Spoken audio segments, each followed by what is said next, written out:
Hope everybody had a good holiday weekend, and it's good to be back rolling again. I know it was a good, nice little mini bye coming off of a Thursday performance where we got a big win for us. I was really proud of our team responding the way they did, and it should be something that we can continue to call back upon, both our preparation and then our guys' ability to respond to another great home atmosphere and play a good football team and get a win.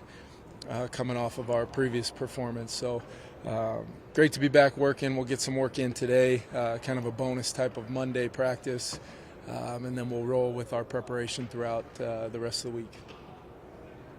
There was a report Andrew Booth is going to have surgery. Can you provide an update? Yeah, he had a procedure not too long ago. I'm still waiting to get the overall kind of results. He came out of the Dallas game with some soreness and tried to work through some of that, and then we ended up getting a couple other looks at it, and it was deemed to be a meniscus injury. And as many people know, when you have those, you really don't know until you go in whether it's going to be a repair or potentially something small enough to just clean up and hopefully have him available. So I'll keep you guys posted once I find out a little bit more about how that procedure went. A few minutes ago, and we'll keep you guys posted as the week goes on about his timeline. It's either going to be something that potentially ends his season or something that we'd be looking to hopefully have him back for at some point in January. But I will update you guys on that. And as far as some of our other injuries, just to give you guys a quick update, we'll kind of update the injury report as the week goes on. Caleb Evans should get some work in today as he continues to work through kind of the protocols where he's at, as well as CD. Both those guys are progressing, but we're going to make sure we, as always, their player health and safety will be the determining factor with the doctors and their availability as the week goes on for the Jets game this Sunday. Other than that, we came out of the game pretty clean for the most part. Short week. I thought Tyler and Uriah did a great job getting our guys turned over and ready to roll, and our guys had a ton of energy flying around US Bank the other night. But he'll go on IR this week, I presume, Booth? More than likely. Okay. I don't want to speak. I got to get with Kwesi and see roster move wise what that will look like. But we'll definitely update you guys as the week goes on. Your defense has had trouble getting off the field lately. Is that a matter of some injuries and some matchups, or is it time maybe you guys have to change things as you get this point of the season? Yeah, I think we've got 11 games of inventory now. I think we're to the point in the season where you really got to take a long look at what you've put on tape, schematically, tendencies.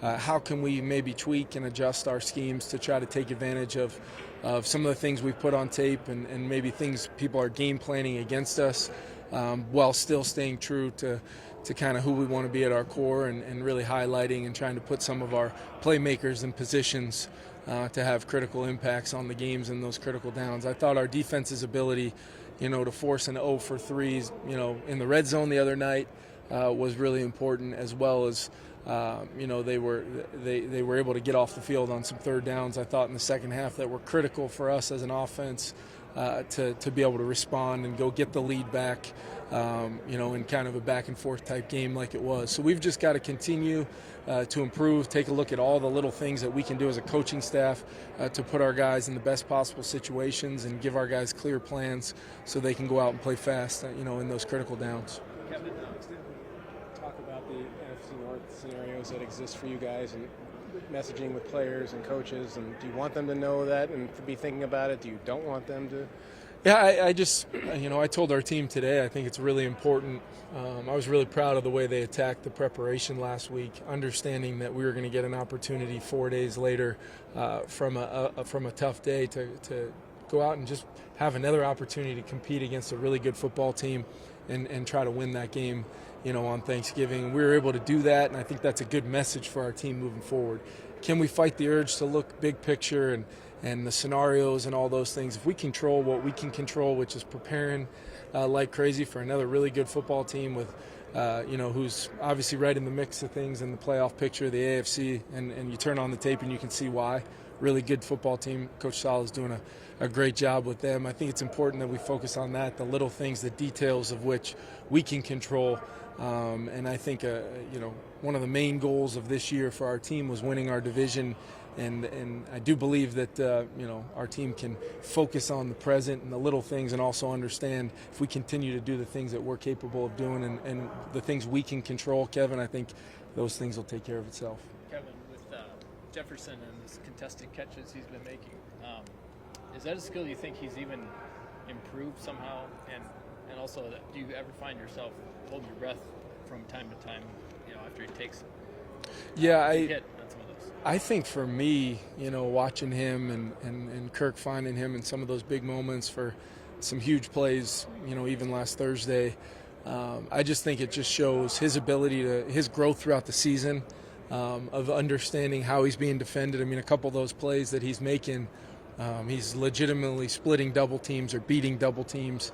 As a guy we're trying to get the football to, and we're moving him and we're doing some different things with him. But ultimately, when that ball snapped, it's about Justin kind of being in attack mode, and that's not only at the catch point, which he's shown that he is capable of making any and all catches we give him the opportunity to make, but also that's how he runs his routes, how he releases off the ball, wins leverage, understanding these details of playing the position for a third-year player that, quite honestly, I think he's done an incredible job growing with some of those little things that will only serve him well moving forward. And I think he's setting a great standard for our entire team of a guy that talented, working on all the little things and improving every single day. Just can't say enough about where he's at right now. Kevin, how do Worry you about some feel? of those hits that he takes on some of those? Well, Like, the rules are set up in a way, a lot of those times he's going up to get those footballs. He is a quote-unquote defenseless receiver, even though I'm sure the DBs would probably say otherwise in those moments. But I think his willingness to go get the football, Kirk's willingness and confidence in him to go do that has been a huge part. And it goes back, the Buffalo catch and some of those plays he made the other night. It goes back even before that, giving him the opportunities within the rhythm and timing and progression that Kirk has. It's really been growth for our whole offense. How do you feel about your overall depth? The cornerback until Danzer comes back, I imagine you'll get Evans back, and then Duke obviously was pretty solid. Yeah, Duke stepping in there and competing the way he did, was big for us. And then we're hoping to have Caleb get some great work in this week and feel confident to get him back. And then hopefully next week we'll be able to activate Cam, and that depth starts to look a little bit better as we get into December and start heading towards the end of our season. And we just got to continue to try to, whoever we have available, get those guys ready and prepared to go out and compete, and how they fit in with the whole defensive scheme is very, very important, because rush and coverage working together, all 11, we truly are we need all 11 guys on our defense, and really our offense and special teams as well, doing their jobs every single snap. We can't take a snap off. The urgency's got to be sky high, and I think you guys feel that right along there, right alongside me, looking out at our team, being ready to work towards that. Kevin, Zadarius was saying that he didn't have any idea how good this team would be until those practices against the 49ers. Yeah. Looking back, what kind of feeling did you have about the team, how good it could be, and how do you get a good feel when you didn't? It's a controlled practice. Yeah, I think that's the great things about those joint practices, especially if you do it against the right team and you can get great work in. You can really envision some scenarios, competitive scenarios. We did third down periods against what's turned out to be one of the best pass rush teams in the league. Our defense, how they looked in those moments against not only an offensive scheme but an offensive coach in Kyle Shanahan I have so much respect for. The special teams competitive periods, like, you can't replicate that in the preseason in those games and still feel like you're doing what's best for your team long term. So I think it was just a huge thing for us to not only the first year one, to have those practices, but it's who we practiced against.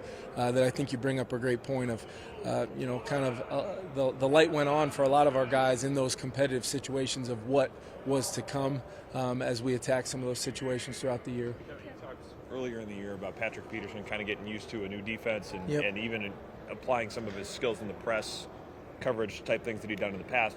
Looking a few weeks beyond that now, how have you felt like he's done and kind of putting all of it together to play the way he has? Yeah, I think first and foremost, his leadership of our defense and setting the tone. He was one of those guys. I look back on last week, some of those days of preparation leading into that game, Patrick was one of those guys that I challenge personally, and he responds every single week as kind of one of those gold standard type captains we have of leadership that doesn't get talked about a lot, but you can't talk about his impact on our team this year without talking about that first. But as we've said before, his experience level of being a top-tier corner in this league for a long time and now playing in a little bit different style of a scheme, I will tell you this much, he's being respected by our opponents. He's just not getting a lot of targets his way, and when he does, he's been very competitive and made some game-changing plays for us. So Pat P is one of those guys that we're going to need to continue to play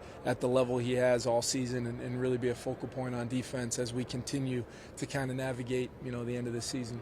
Back to the last two questions. That was like when you guys were trying to decide about bringing him back, putting him in a new defense. What were the conversations like in terms of figuring out, is he going to fit? What can he do at this point? Yeah, I think it's just the style of what he's established over a long career of being a great player in the style of defense he played for a long time in Arizona, and then as he's transitioned to Minnesota, he was still doing a lot of those things. In our scheme, a lot of it carries over, it really does, but could he apply that tremendous experience and skill set in this scheme that would also allow him to make plays and play at a high level while also making sure he's playing a style that helps the guys around him, both our safeties, the corner on the other side, the nickel, allowing the pass rush to get home. It all kind of works together, and quite frankly, he's been everything that I personally hoped for as a first-year head coach. When we brought him back, I was excited about it, but looking back on it now and seeing just how special he's been for us this year, I'm just really thankful we were able to get him back. Kevin, and some of those nuances that you talk about JJ just being in his third year, he'll look one way and know the pass is coming the other way. I know he sees the field well, but the looks he does to throw off people, do you find that to be perhaps one of the ones that impress you the most? Or? Yeah, I think it's just how he's setting up routes, how he's setting up the top of his route stems, knowing that more oftentimes than not he's not being covered by just the guy that's in coverage on him. It's either a safety over the top, or it could be a guy kind of slicing out underneath him from underneath. And he just understands every blade of grass matters. The details, the depth, the timing, allowing Kirk to do a great job, which what he has, playing in rhythm and distributing the football, but knowing how he fits in.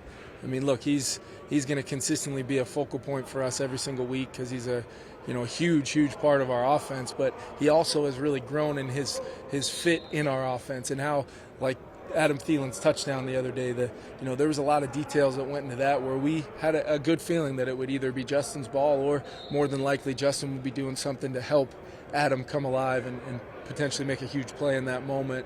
And it's not only watching him do that and things play out, it's also his reactions to it. I mean, he's as excited in that moment for Adam making that play and understanding the big picture of that call in that moment. That's kind of the growth that I'm talking about, and all the little details of how he does his job. I think it's contributing to the type of season he's having. Thanks, everybody. Yeah, thanks, guys.